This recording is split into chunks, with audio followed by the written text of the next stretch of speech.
नमस्कार किसान भाइयों, कृषि तकनीक में आपका फिर से स्वागत है।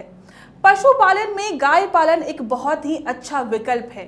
इस व्यवसाय से अतिरिक्त आय के साथ साथ परिवार को दूध के रूप में अच्छा पोषण भी मिलता है। लेकिन गायों को अगर स्वस्थ रखना है और उनसे पर्याप्त दूध प्राप्त करना हो तो उनके खान पान का ध्यान रखना बेहद जरूरी है। उन्हें कब कितनी मात्रा में सूखा चारा देना है, कब हरा चारा देना है, इन सब की जानकारी आपको होनी चाहिए।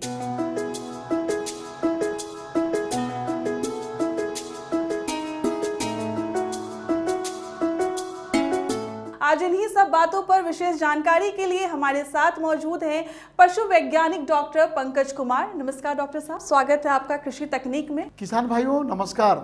आज हम लोग आहार व्यवस्था के बारे में चर्चा करेंगे। पशुओं की आहार व्यवस्था उसके उत्पादकता के लिए नितांत आवश्यक है। अगर हम वैज्ञानिक आहार व्यवस्था रखते हैं तो उनकी उत्पादकता लंबे समय तक बरकरार रहती है। आप कभी देखे होइएगा कि दूध पशु गाय जो आपकी है दूध देना शुरू करती है 12 लीटर या 13 लीटर, और किसान भाई हमारे शिकायत करते हैं कि डॉक्टर साहब 2 या 3 महीने के बाद दूध अचानक घट के 3 लीटर या 6 लीटर पड़ा है। मतलब अचानक दूध में जो कमी आती है, ऐसा क्यों होता है? ऐसा इसलिए होता है कि आप उसके आहार की समुचित व्यवस्था नहीं किए हों। इसलिए ये जानना आवश्यक है कि आहार कैसे दें, क्यों दें, कब दें और क्या क्या दें। देखिए, अगर गाय पालन की बात अगर हम करते हैं तो गाय के आहार में 3 प्रमुख चीज़ें आती हैं: सूखा चारा, हरा चारा और दाना। इन तीनों चीज़ों का समुचित रूप से समावेश होना आवश्यक है। समुचित रूप से मतलब है कि जो चीज़ जिस मात्रा में शरीर को आवश्यक है, अर्थात शारीरिक वजन के अनुपात में पशु को अगर ये आप प्रदान करते हैं तो ये उसके लिए फ़ायदेमंद होगा। लेकिन अगर आप शारीरिक वजन के अनुपात में पशु को नहीं देते हैं तो बहुत पोषक चीज़ होने के बावजूद भी वो हानिकारक होगा। ठीक वैसे ही कि जैसे आप जानते हैं कि दाल शरीर के लिए प्रोटीन का एक मुख्य स्रोत है, हम लोग पीते हैं, खाते हैं उसको प्रतिदिन, लेकिन उसकी मात्रा है कि 100 मिलीग्राम से 150 मिलीलीटर दाल प्रतिदिन खाना है आपको लेके, 150 ग्राम 1 कटोरी दाल। लेकिन अगर आप आधा लीटर दाल अगर आप पी लेंगे प्रति एक दिन में तो क्या स्थिति होगी? आपको दस्त की समस्या, अपच की समस्या या कुछ और बात हो सकती है। आप पशुओं के साथ भी वैसे ही करते हैं, देते सब कुछ हैं परंतु छोटी छोटी गलतियां कर देते हैं। तो उन छोटी छोटी गलतियों को सुधार कर आप पशु को पशुपालन में बेहतर कर सकते हैं। बारी बारी से चर्चा करेंगे। सूखा चारा। सूखा चारा अगर औसत शारीरिक वजन 2 से 2.5 क्विंटल आपके पशु का है तो प्रतिदिन आपके पशु को 8 से 10 किलो सूखा चारा मिलना चाहिए। 5 किलो सुबह, 4-5 किलो शाम में अगर सूखा चारा देते हैं तो काम चल जाएगा।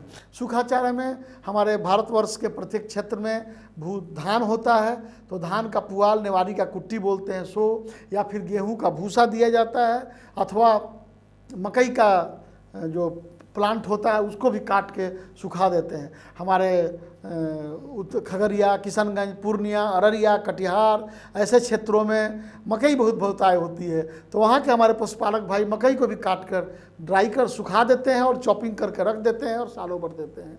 तो सूखा चारा 10 किलो, अगर 2 से 2.25 क्विंटल तक जानवर है तो 10 किलो प्रति पशु प्रतिदिन के हिसाब से देंगे तो बेहतर है। सूखा चारा में कार्बोहाइड्रेट और फाइबर प्रचुर मात्रा में पाया जाता है जो उनके पाचन क्रिया को दुरुस्त करता है। शरीर में जो पानी पिलाते हैं तो पानी को शरीर में रोक कर रखता है। अगर आप नहीं देंगे तो पानी शरीर से दस्त के रूप में बाहर निकलेगा जिससे आपके पशु बीमार पड़ेंगे, अस्वस्थ होंगे, उनके शरीर से वाटर बाहर आ जाएगा, कमजोरी हो जाएगी। इसलिए सूखा चारा अवश्य दें।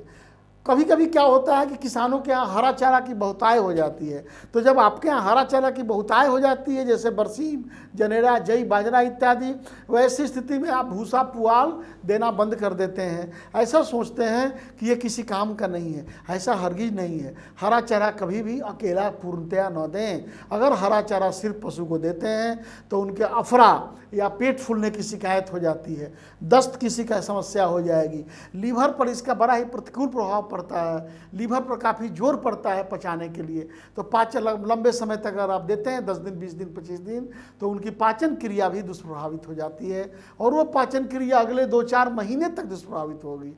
आप देखेंगे कि सिर्फ हरा चारा पर अगर पशु को रखते हैं तो उनका दुग्ध उत्पादन दुधारू पशु का गिर जाता है, 10 से 20% तक गिर जाता है। इसलिए प्रचुर मात्रा में रहने के बावजूद भी हरा चारा पशु को न दे, सिर्फ हरा चारा न दे, सूखा चारा मिला कर दे खाने के लिए, ताकि वो पाज में आ जाए और पानी बॉडी में, शरीर में पानी रिटेन हो, बचा रहे, सूखा चारा करता है। हरा चारा में बरसीम, जनेरा, जई, बाजरा, मकई, ज्वार, ये सारे हमारे भारतवर्ष के अन्य अन्य क्षेत्रों में अलग अलग तरह के मिट्टी के हिसाब से चारे लगाए जाते हैं। लेकिन हरा चारा भी शारीरिक वजन के अनुपात में आपको देना है। औसत अगर 2 से 2.25 क्विंटल, 2.5 क्विंटल की जानवर है तो 25 से 35 किलो हरा चारा प्रति पशु प्रतिदिन के हिसाब से मिलना चाहिए। अगर कम वजन का जानवर है तो इसी अनुपात में आप इसे कम कर सकते हैं। हरा चारा में vitamin A, vitamin E, calcium और अन्य पोषक तत्व प्रचुर मात्रा में पाया जाता है, इसलिए हरा चारा देना आवश्यक है। विटामिन ए, विटामिन ई और कैल्शियम दुग्ध उत्पादन के लिए और उसके साथ साथ पशु की प्रजनन क्षमता को दुरुस्त रखने के लिए, खासकर मादा पशु को देना आवश्यक है। इसलिए हरा चारा अवश्य ही दे पशुओं को। तीसरा किसान भाई जो प्रमुख चीज़ था मैंने बताया वो है दाना। दाना का मतलब होता है अनाज। इसका भी संतुलित मात्रा में पशु के शरीर में जाना आवश्यक है। जैसे हम लोग भी प्रतिदिन अनाज खाते हैं, पशु को भी आवश्यक है। लेकिन यहाँ आपसे एक भूल होती है। भूल आप ये करते हैं कि किसान भाई के दरवाजे पे आप गृहस्थ हैं, जो अनाज हो जाता है पशु को वही अक्सर हाँ खिलाते हैं। जैसे अगर मकई हो गया तो उसी का मकई का दर्रा करवा के उसका भात बना के, घट्टा बना के देते हैं। अगर गेहूँ हो गया तो गेहूँ का ही चोकर, गेहूँ का आटा, गेहूँ का दर्रा खिलाते हैं, अर्थात एक ही अनाज देते हैं। थोड़ा सा यहाँ सोचने की आवश्यकता है कि संतुलित का मतलब होता है सब कुछ मिलना चाहिए। उसमें protein, vitamin, carbohydrate, fat, calcium, अन्य पोषक तत्व। तो ये एक किसी अनाज से नहीं मिल सकता है। इसके लिए बहुत सारे अनाजों का मिश्रण एक साथ मिलाकर देंगे तब होगा। इससे आप ऐसे समझ सकते हैं कि हम जैसे खुद अगर भोजन करते हैं तो अपने भोजन के थाली में आपके चिकित्सक क्या अनुशंसा करते हैं? चावल, दाल, सब्जी, सलाद, पापड़, घी और इसके साथ साथ फल इत्यादि, दूध भी 1 गिलास पीने के लिए। तो सारी चीज़ों के मिला करके ये संतुलित आहार बनता है। पशुओं के लिए भी अगर आप देते हैं तो आपको जैसे मक्का, गेहूँ, कोई प्रोटीन का स्रोत में कोई दलहनी फसल, चना, ये सारी चीज़ें, नमक, विटामिन, ये भूसी, चावल का भूसी, ये सारी चीज़ें मिला करके देना होगा। संतुलित आहार का फार्मूला जानने के लिए आप निकट के पशु चिकित्सक से संपर्क करें, वो आपको एक फार्मूला बता देंगे जिससे आप दे सकते हैं। अथवा बाजार में भी बना बनाया रेडीमेड दाना मिलता है, किसी अच्छे कंपनी का दाना खरीद कर देंगे तो उसमें भी बैलेंस डाइट रहता है, सारा पोषक तत्व मिला रहता है। इसके अलावे खनिज मिश्रण भी देना आवश्यक है। प्रतिदिन खनिज मिश्रण 20 से 25 ग्राम किसी बेहतर कंपनी का बाजार से खरीद ले, उच्च गुणवत्ता का, और वो 20 से 25 ग्राम खनिज मिश्रण, उसमें बहुत सारे ट्रेस मिनरल्स पाए जाते हैं 40-50 तरह के, जो कि शरीर के लिए आवश्यक है। कॉपर, कोबाल्ट, आयरन, निकल, कैल्शियम, मैग्नीशियम, फास्फोरस इत्यादि, तो वो भी देना आवश्यक है।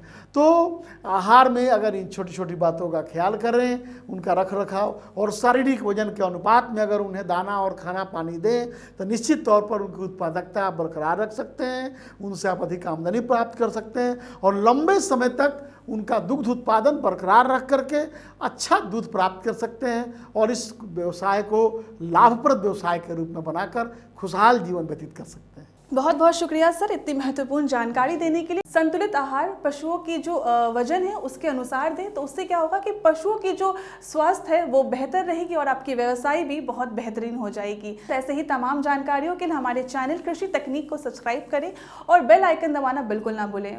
शुक्रिया।